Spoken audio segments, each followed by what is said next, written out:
Hey, ¿quién habla? Mira bien, hijo de tu p madre. Soy Mencho, güey. Relájate. Gente a la soy Mencho, güey. Relájate. Partida, si no te voy a partir tu madre. The drug cartels of Mexico have long been a significant force in the global narcotics trade, shaping the socio-political landscape of the country and impacting international relations. Among these, the Jalisco New Generation Cartel, CJNG, stands out as one of the most powerful and violent organizations. At the helm of this formidable group is Nemesio Oseguera Cervantes, known as El Mencho. This delves into the origins, rise, operations, and impact of the CJNG, alongside a detailed examination of El Mencho's life and his role in shaping the cartel.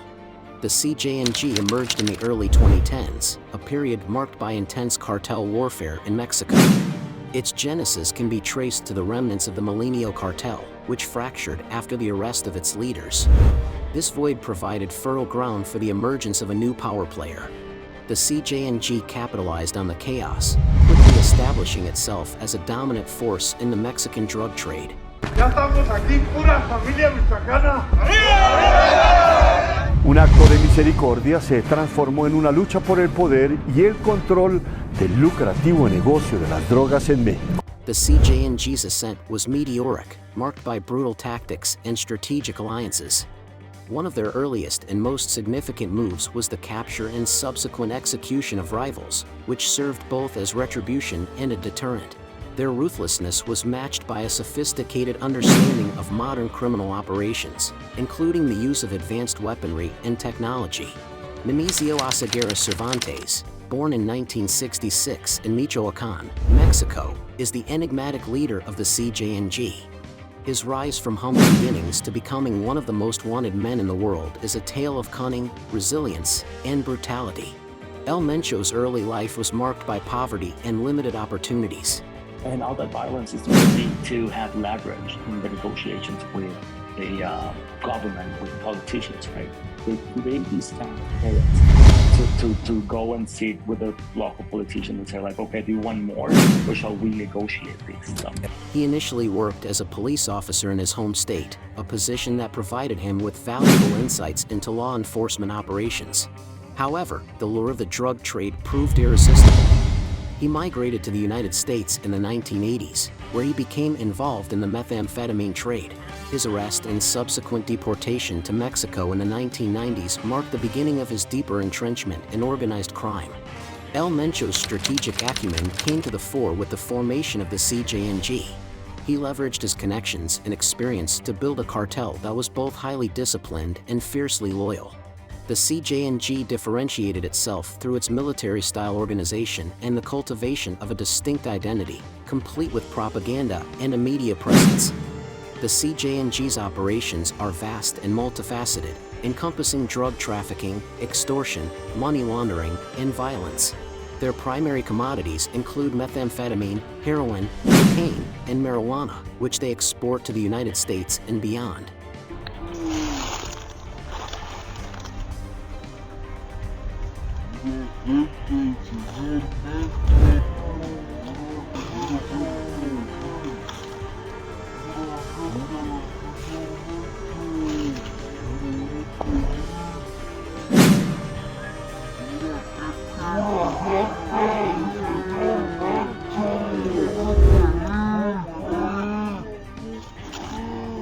The CJNG controls large swathes of territory in Mexico, including key drug production areas in Michoacán, Jalisco, and Guerrero. They have established sophisticated labs for methamphetamine production, which is their primary product. The cartel's control over the Pacific ports of Manzanillo and Lázaro Cárdenas facilitates the importation of precursor chemicals from Asia, crucial for drug manufacturing. The CJNG's distribution network is extensive and well organized. They utilize a combination of traditional smuggling routes and innovative methods, such as the use of drones and semi-submersible vessels. Their ability to adapt to changing circumstances has been a key factor in their sustained success. Violence is a hallmark of the CJNG's modus operandi. They employ brutal tactics to eliminate rivals and intimidate law enforcement. High-profile acts of violence, such as public executions and mass graves, serve to instill fear and maintain control. I Tonight, the DEA is offering $10 million for information leading to the arrest of the Mexican drug kingpin known as El Mencho. He's blamed for a flood of narcotics in the U.S. The CJNG's paramilitary-style training and access to advanced weaponry make them a formidable adversary. Like all major criminal enterprises, the CJNG engages in extensive money laundering to legitimize their profits. They use a variety of methods, including real estate investments, front companies, and international banking networks. The cartel's financial acumen has allowed them to amass significant wealth, which they use to fund their operations and corrupt officials. The CJNG's rise has had profound implications for Mexico and the international community. Their activities have exacerbated violence and instability in Mexico, contributing to the country's high homicide rates and pervasive sense of insecurity. The cartel's influence extends beyond Mexico's borders, affecting the United States and other countries involved in the global drug trade. The CJNG's operations have a devastating impact on local communities. Their control over territories often comes with extortion and forced recruitment, disrupting everyday life. The violence associated with their activities has led to mass displacements and a pervasive climate of fear.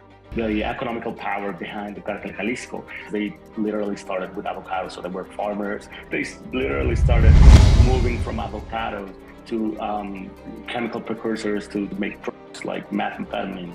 It's like, okay, so what the U.S. market like? They like their avocados from Mexico and their meth from Mexico. Economically, the cartel's activities distort local economies, driving up prices and creating artificial scarcities. The CJNG's infiltration of political and law enforcement institutions poses significant challenges for the Mexican state. Corruption and intimidation undermine the rule of law, making it difficult for authorities to effectively combat the cartel.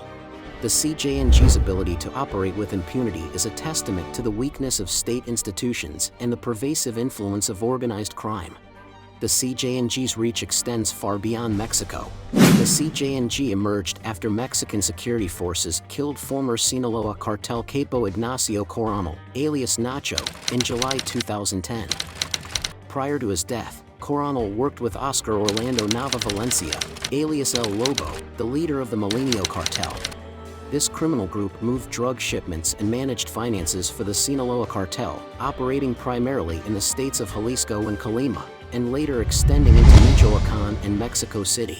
By the time of Coronel's death, El Lobo had been captured and the Molinio cartel had suffered internal divisions, splitting into two factions, the Resistencia and another known as the Torcidos, or Twisted Ones, because the Resistencia accused them of giving up El Lobo to the authorities.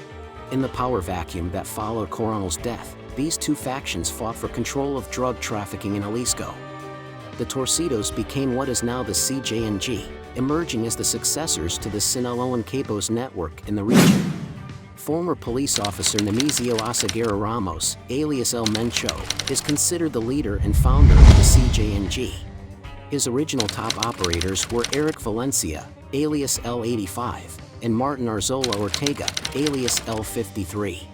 All three were former Molinio cartel members. So what you saw was a change in the way cartels fought with violence. It was no longer those gang members with shaved heads and tattoos, fighting with pistols and knives.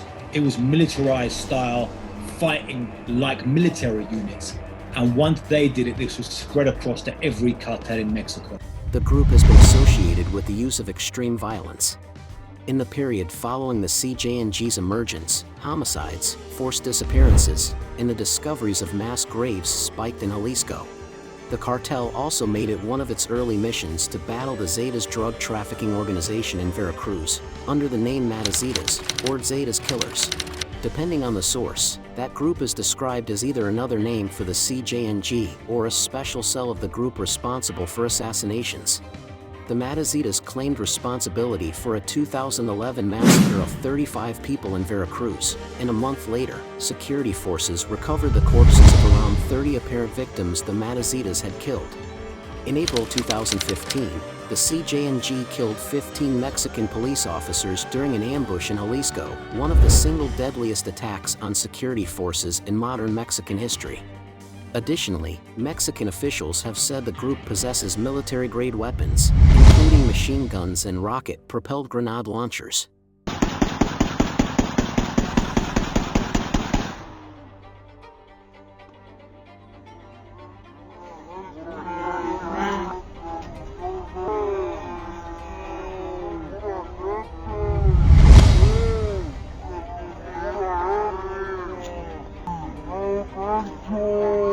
In May 2015, the group continued its deadly streak, shooting down a military helicopter and launching a wave of violence across Jalisco.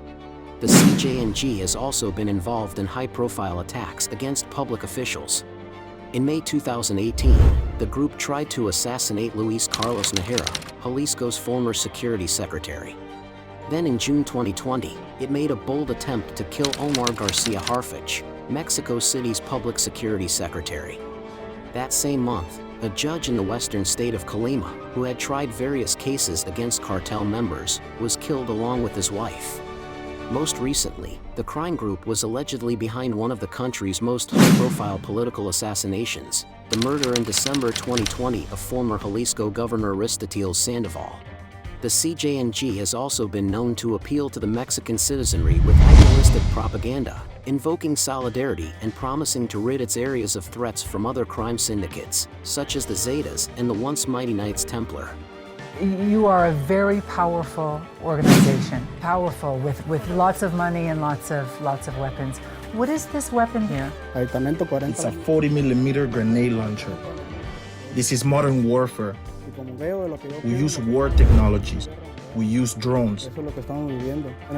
Here, everybody is adequately trained to use them to the maximum so that they can hear that thunder. The group continued such outwardly altruistic actions in strategic areas during the global COVID-19 pandemic. In June 2020, for example, CJNG members distributed toys to children in communities in Veracruz where it is fighting Zeta's splinter groups. Members of the group have also delivered boxes of goods in other parts of the country, including Guadalajara, Mexico's second-largest city. Their drug trafficking operations have significant implications for the United States, which is the primary market for their products. The flow of drugs contributes to the opioid crisis and other public health issues in the U.S. Moreover, the cartel's involvement in international criminal networks underscores the global nature of organized crime and the need for coordinated international responses. Combating the CJNG requires a multifaceted approach, involving both domestic and international efforts. Jalisco has the reputation of being the most brutal organization in the region. Why does it have that characterization? We are all bad guys. That's the reality. Why? Because at the end of the day, the work is the same. We kill like all the others. However, the one in Mexico, the government has deployed military forces and initiated extensive anti-cartel operations. However, these efforts have often been hampered by corruption and a lack of resources. The Mexican government's strategy has included high-profile arrests, asset seizures, and military operations. Despite some successes, these efforts have often led to unintended consequences, such as increased violence and fragmentation within the cartel. The challenge remains to dismantle the CJNG's operations without exacerbating the existing violence. Given the transnational nature of the CJNG's activities, international cooperation is crucial. The United States has played a significant role, providing intelligence, resources, and training to Mexican law enforcement. Joint operations have led to significant arrests and seizures, but the CJNG's adaptive strategies mean that constant vigilance and cooperation are necessary. We are in the midst of an avocado orchard, and we know that the avocado industry brings in a lot of money to this region. What involvement does Jalisco have in the avocado industry? What was previously happening is that the Viagras would store the avocado producers. If people didn't pay up, they got killed. The Jalisco cartel is a cartel that doesn't kidnap. The Jalisco cartel doesn't church quotas. The Jalisco cartel doesn't extort, doesn't On the contrary, what we do is clean up society from all those people. Efforts to combat the CJNG are fraught with challenges. Corruption within law enforcement and political institutions undermines these efforts, as do the cartel's vast resources and innovative tactics. Critics argue that a more comprehensive approach, addressing the socioeconomic roots of organized crime, is necessary to achieve lasting success. As of now, El Mencho remains at large, one of the most wanted criminals globally. His ability to evade capture is a testament to his cunning and the protection afforded by his cartel. The future of the CJNG is uncertain, but its current trajectory suggests that it will remain a significant force in the Mexican and global drug trade. The eventual capture or death of El Mencho would likely lead to a power struggle within the CJNG. Potential successors include close family members and trusted lieutenants. The cartel's future will depend on the outcome of these internal dynamics and their ability to adapt to changing circumstances. The CJNG has shown a remarkable ability to adapt to challenges, whether from law enforcement or rival cartels. Their continued evolution will pose an ongoing threat to stability in Mexico and beyond. Addressing this threat requires sustained, multifaceted efforts that go beyond traditional law enforcement. The story of El Mencho and the CJNG is a stark reminder of the complexities and challenges of combating organized crime. The cartel's rise to power, underpinned by violence, strategic acumen, and adaptability, highlights the multifaceted nature of modern criminal enterprises. Addressing this threat requires not only robust law enforcement, but also addressing the underlying socioeconomic conditions that enable such organizations to thrive. As the CJNG continues to evolve, so too must the strategies employed to combat them, ensuring a coordinated and comprehensive approach to one of the most significant security challenges of our time. Given the transnational nature of the CJNG's activities, international cooperation is crucial.